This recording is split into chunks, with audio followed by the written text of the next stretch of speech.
Sahabat ODB, pembacaan Alkitab hari ini terambil dari Kisah Para Rasul, pasal yang kedua ayat yang ke-32 sampai dengan ayat yang ke-41. Yesus inilah yang dibangkitkan Allah, dan tentang hal itu kami semua adalah saksi. Dan sesudah ia ditinggikan oleh tangan kanan Allah dan menerima Roh Kudus yang dijanjikan itu, maka dicurahkannya apa yang kamu lihat dan dengar di sini.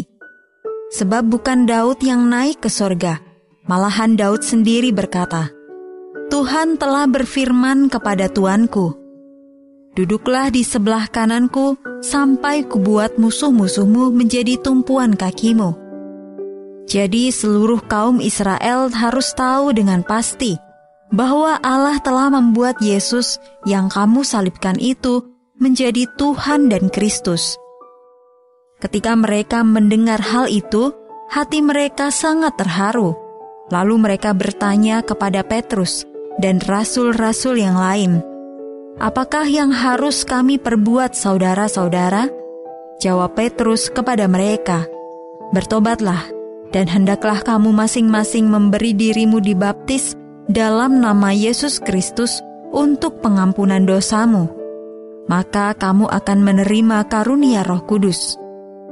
Sebab bagi kamulah janji itu dan bagi anak-anakmu dan bagi orang yang masih jauh, yaitu sebanyak yang akan dipanggil oleh Tuhan Allah kita. Dan dengan banyak perkataan lain lagi, ia memberi suatu kesaksian yang sungguh-sungguh, dan ia mengecam dan menasihati mereka, katanya, berilah dirimu diselamatkan dari angkatan yang jahat ini.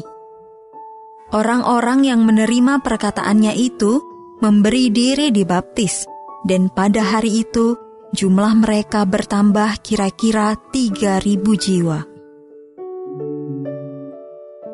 Ayat Mas renungan hari ini terambil dari Kisah Para Rasul pasal yang kedua ayat yang ke-36.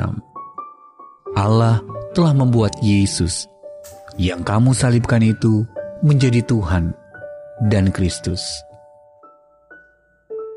Judul renungan kali ini, inilah Kasih Karunia, ditulis oleh Mike Whitmer.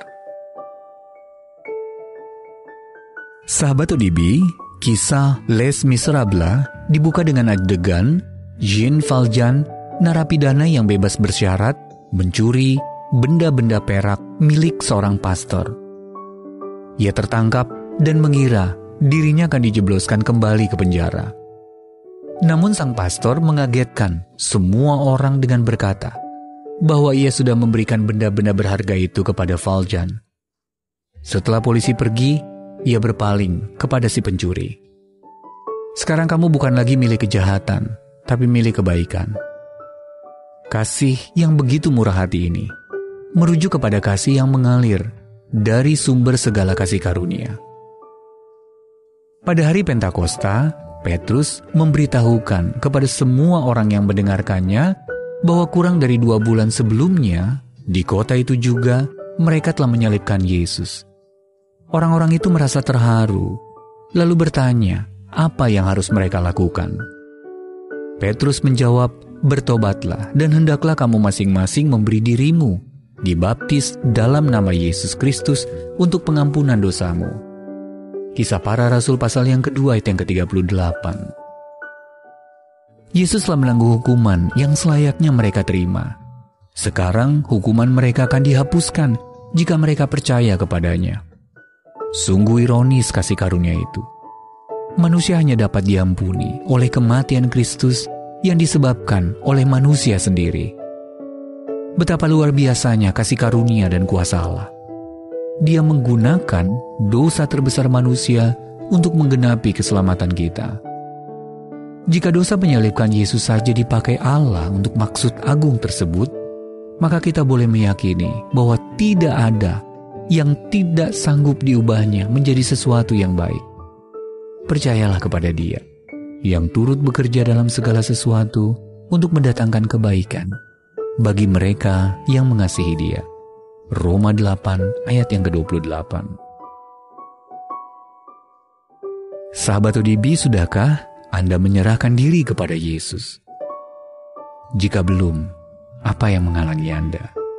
Jika sudah, apa artinya bagi Anda untuk menyerahkan juga semua ketakutan Anda kepadanya? Bapa terkasih, terima kasih untuk limpah ruah kasih-Mu yang menyelamatkanku dari dosaku. Angkatlah semua ketakutanku dan tolong aku sungguh-sungguh mempercayai-Mu. Mari kita satukan hati kita berdoa. Bapa yang baik, pagi hari ini kami menaikkan pujian syukur. Kami berterima kasih kepadamu, karena Engkau telah memberkati kami kembali melalui firman-Mu yang sudah kami baca dan yang telah kami renungkan bersama. Inilah kehidupan kami ya Tuhan, kami serahkan ke dalam tangan-Mu. Engkau Tuhan kami yang baik, Engkau Tuhan kami yang setia, yang akan menyertai kami sampai selama-lamanya. Terima kasih Tuhan Yesus. Sepanjang hari ini ya Tuhan, kami serahkan seluruh kehidupan kami ke dalam tangan-Mu. Dalam segala aktivitas pekerjaan kami yang akan kami kerjakan di sepanjang hari ini, Engkau akan menyertai kami lagi. Engkau akan menuntun kami. Engkau akan membuat berhasil apapun yang kami kerjakan. Dan Engkau Tuhan sumber berkat. Engkau akan memberkati setiap pekerjaan kami. Inilah yang menjadi doa kami pada pagi hari ini. Engkau Tuhan yang selalu mendengar, dan Engkau pasti akan menjawab setiap permohonan doa kami yang sudah kami naikkan kepadamu. Di dalam nama Tuhan Yesus Kristus. Haleluya. Amin.